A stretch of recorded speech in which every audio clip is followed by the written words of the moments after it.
The sun rises pale and fragile over the grey waters off the coast of Maine, where the rhythm of life is dictated by the tides and the stubborn rituals of lobstering. Jamie Ugly is a young man shaped by this world, a lobsterman who knows the weight of cold rope and the smell of salt in his veins.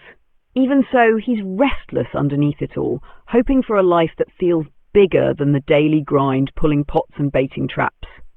Jamie's best days were ones spent with Happy, his girlfriend, whose easy laugh could warm even the worst storms. They shared a small run-down house near the wharf with peeling paint and a deck that creaked like an old warning. He dreamed about building something more with her, maybe even leaving the island someday.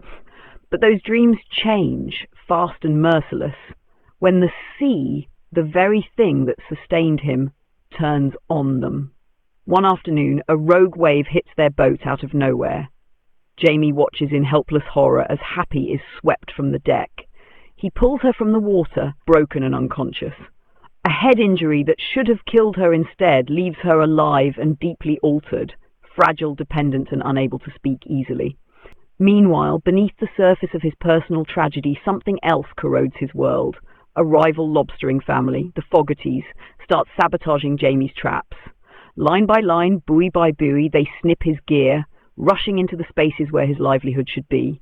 Traps vanish, lobsters rot, debts mount, rumours spread through the docks, sullied nets become festering anxieties. Now Jamie isn't just trying to keep Happy alive. He's fighting to keep what's left of himself.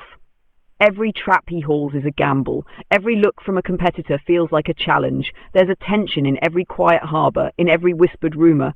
It's a war without uniforms, fought instead with knives clipped on lines and hands dipped in salt water. As the sabotage grows more calculated, Jamie's world slips. He makes choices he never thought he would. Old friends distance themselves. Business partners mutter about hard lessons and hard luck. At the same time, Anja, a young crew hand on a neighbouring vessel with a charm as fresh as the sea breeze, starts showing Jamie a warmth he thought he'd lost forever. She laughs easily, makes crude jokes at dawn, and sees him not as a wrecked man, but as a soul still worth knowing. Jamie hasn't meant to fall for her. It just happens quietly, like a current pulling under without a warning.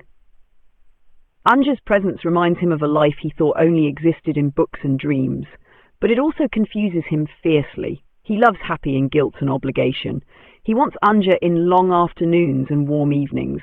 The world around him doesn't care about the difference.